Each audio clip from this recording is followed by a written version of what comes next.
Hi friends, welcome. Baakiyalakshmi and Pandian stores mega Sangamam. இன்னைக்கு எபிசோடில் என்ன இன்ட்ரெஸ்டிங்கான சீன்ஸ் வரப்போகுதுன்றதை பற்றி பார்க்கலாம். பாக்கியலட்சுமி, பாண்டியன் ஸ்டோர்ஸ் ஃபேமிலி எல்லாருமே இப்போ வெளியில் போகிறதுக்காக கிளம்பி நின்றுட்டுருக்குறாங்க.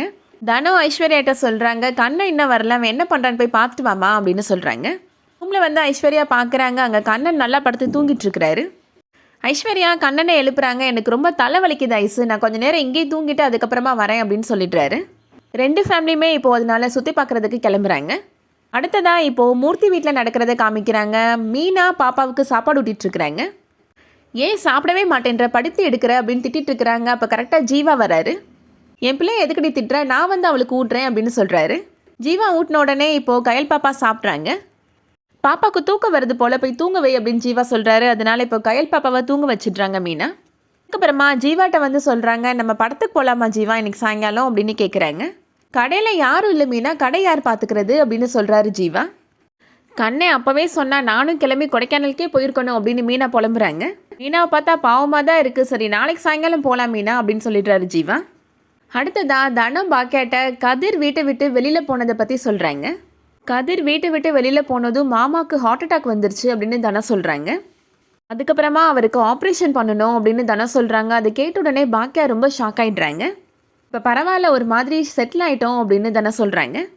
எங்கள் கதையெல்லாம் இருக்கட்டும், நீங்கள் எப்படி இருக்கிறீங்க அண்ணி அப்படின்னு தனம் பாக்கிட்ட கேட்குறாங்க.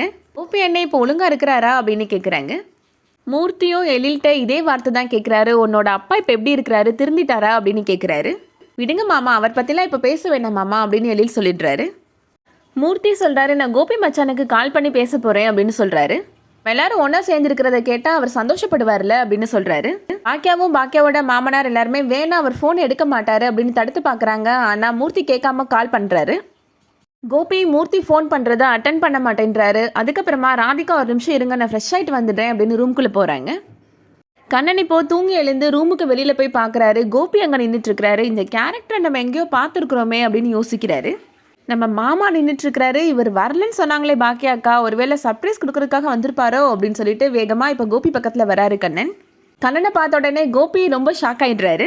ராதிகா வந்துடக்கூடாது அப்படின்னு ரூமை பார்க்குறாரு. அதுதான் உங்கள் ரூமா, இங்கே ரொம்ப குளிருது, நம்ம ரூம்குள்ளே போகலாம் அப்படின்னு கோபியை கூட்டிகிட்டு இப்போ ரூம்குள்ளே போயிடுறாரு கண்ணன்.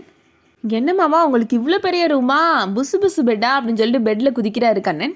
மறுபடியும் அந்த ஹோட்டலில் பண்ண மாதிரியே பண்ண ஆரம்பிச்சிட்டான் அப்படின்னு கோபி நினைக்கிறாரு. ரூமை விட்டு வெளியில் போக்கண்ணா அப்படின்னு கோபி சொல்லிட்டு இருக்காரு. நான் வெளியிலலாம் போக மாட்டேன், நான் போய் எல்லாரையும் கூட்டிகிட்டு வரேன் அப்படின்னு கண்ணன் சொல்லிட்டு இருக்காரு. அப்போ கரெக்டாக ராதிகா அங்கே வந்துடுறாங்க. இவங்க நம்ம பர்த்டே ஃபங்க்ஷனுக்கு வந்தாங்க, எங்கிட்ட இடம் கூட விற்றாங்களே, அவங்க எப்படி இங்கே அப்படின்னு கண்ணன் கேட்குறாரு. எங்கள் அக்காவுக்கு நீங்கள் துரோகம் பண்ணுறீங்களா, நீங்கள் இப்படி பண்ணுவீங்கன்னு கொஞ்சம் கூட எதிர்பார்க்கவே இல்லை அப்படின்னு கண்ணன் சொல்கிறாரு. தயவு செஞ்சு இப்போ நீ வெளியில் போ, உனக்கு நிலைமை புரியாது அப்படின்னு கோபி சொல்கிறாரு. நான் வந்து என்ன பண்ணுறேன்னு மட்டும் பாருங்க அப்படின்னு சொல்லிட்டு கண்ணன் வேகமாக ரூமை விட்டு வெளியில் வந்துடுறாரு. நம்ம ரெண்டு பேருக்கும் கல்யாணம் நடந்தது உங்கள் சொந்தக்காரங்களுக்கு தெரியாதா அப்படின்னு கேட்குறாங்க ராதிகா. மறுபடியும் ஏதாவது பிரச்சனை வந்துச்சுன்னா நான் சும்மா இருக்க மாட்டேன் அப்படின்னு ராதிகா சொல்லிட்டு போகிறாங்க. கண்ணன் இப்போது எல்லாரையும் பார்க்குறதுக்கு வேகமாக ஓடி வராரு. என்னாச்சு கண்ணா, ஏன் இப்படி ஓடி வர அப்படின்னு எல்லாருமே கேட்குறாங்க. தனத்திட்ட கண்ணன் சொல்கிறாரு, அண்ணி கோபி மாமா அக்காவை ஏமாத்துறாரு அண்ணி அப்படின்னு சொல்கிறாங்க. மூர்த்தியை என் கூட வாங்க அப்படின்னு சொல்லி கையோட கூட்டிகிட்டு போகிறாரு கண்ணன். ராதிகா கோபிகிட்ட சண்டை போட்டுட்ருக்குறாங்க. டீச்சருக்கு நான் துரோகம் பண்ணிட்டேன்னு சொல்லிட்டு இருக்கிறான், அவன் பார்த்த பார்வைக்கு என்ன அர்த்தம் அப்படின்னு கேட்டுட்டு இருக்கிறாங்க. மற்றவங்க பார்வைக்கெலாம் நம்ம அர்த்தம் கண்டுபிடிக்க முடியுமா, அவங்களாம் இடியட்ஸ் அப்படின்னு சொல்லிட்டு இருக்கிறாரு கோபி. எழில் கண்ணனை எவ்வளவோ தடுத்து பார்க்குறாரு. இருந்தாலுமே கண்ணன் இப்போ கோபியோட ரூம் கதவை தட்டுறாரு. கோபி வெளியில் வராரு. இதெல்லாம் ஓ வேலை தானா அப்படின்னு எழில் திட்டுறாரு. கண்ணன் மூர்த்தியை கையை பிடிச்சி ரூம்குள்ளே கூட்டிகிட்டு வராரு. உள்ளே யார் இருக்கிறாங்கன்னு பாருங்கண்ணே அப்படின்னு சொல்கிறாரு. உங்களுக்குலாம் அறிவில்லை, வெளியில் போங்க அப்படின்னு சொல்கிறாரு கோபி. ராதிகாட்ட சாரி கேட்குறாரு. மூர்த்தி கோபிகிட்ட கோபப்படுறாரு. நான் அன்னைக்கு அவ்வளோ சொல்லி நீங்கள் திருந்தலைல அப்படின்னு சொல்கிறாரு. ராதிகாவை பார்த்தும் சொல்கிறாரு, உன்னை கூட பிறந்த தங்கச்சி மாதிரி தானமா அன்னைக்கு வந்து எல்லாத்தையும் எடுத்து சொன்னேன், நீ கேட்கல அப்படின்னு சொல்கிறாரு. அடுத்தவங்க பெட்ரூமில் வந்து தேவையில்லாமல் சத்தம் போட்டுட்ருக்கிறீங்க, உங்களுக்குலாம் அசிங்கமாக இல்லையா அப்படின்னு கோபி திட்டுறாரு. கட்டின பொண்டாட்டியை ஏமாற்றிட்டு இப்படிப்பட்ட ஒரு பிள்ளையை வந்து கூப்பிட்டு தங்கிட்டு இருக்கிறே, உனக்குலாம் வெக்கமா இல்லையா அப்படின்னு திட்டுறாரு கோபியை மூர்த்தி. எழில் மூர்த்தியை தயவு செஞ்சு வாங்க மாமா அப்படின்னு கூப்பிடுறாரு. கோபி உடனே சினிமாக்காரனாச்சே நீனு, அதனால ட்ராமா பண்ணுறியா அப்படின்னு திட்டுறாரு. சென்னையில் ட்ராமா பண்ணது பத்தாதுன்னு இங்கே வந்து வேற பண்ணுறியா, இவங்க எல்லாரையும் கூட்டிகிட்டு மரியாதையாக வெளியில் போ அப்படின்னு கோபி சொல்கிறாரு. பெத்த மகை முன்னாடி இப்படி இன்னொருத்தையும் கூட்டிகிட்டு வந்திருக்கிற, உனக்கு கொஞ்சம் கூட அசிங்கமாக இல்லையா அப்படின்னு கோபியை திட்டுறாரு மூர்த்தி.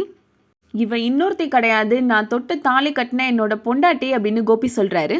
உன் அக்கான்னு சொன்னையே, அவ தான் எனக்கு வேற யாரோ அப்படின்னு கோபி சொல்கிறாரு. என்ன மச்சான் புதுசு புதுசாக கதை சொல்கிறீங்க அப்படின்னு மூர்த்தி கேட்குறாரு. நான் ஒன்றும் கதை சொல்லலை, ராதிகா கழுத்தில் இந்த தாலியை கட்டினது நான் தான் அப்படின்னு சொல்கிறாரு கோபி. இப்போ புரியுதா, ராதிகா என்னோட பொண்டாட்டி அப்படின்னு கோபி சொல்கிறாரு. அதை கேட்ட உடனே மூர்த்தி ஷாக்காகி நிற்கிறாரு. அதோட இன்னைக்கான எபிசோட் முடியுது. இந்த வீடியோ உங்களுக்கு பிடிச்சிருந்துச்சுன்னா லைக் பண்ணிக்கோங்க. ரெகுலர் சீரியல் அப்டேட்ஸ்க்கு நம்ம சேனலை சப்ஸ்கிரைப் பண்ணிக்கோங்க. தேங்க்ஸ் ஃபார் வாட்சிங்.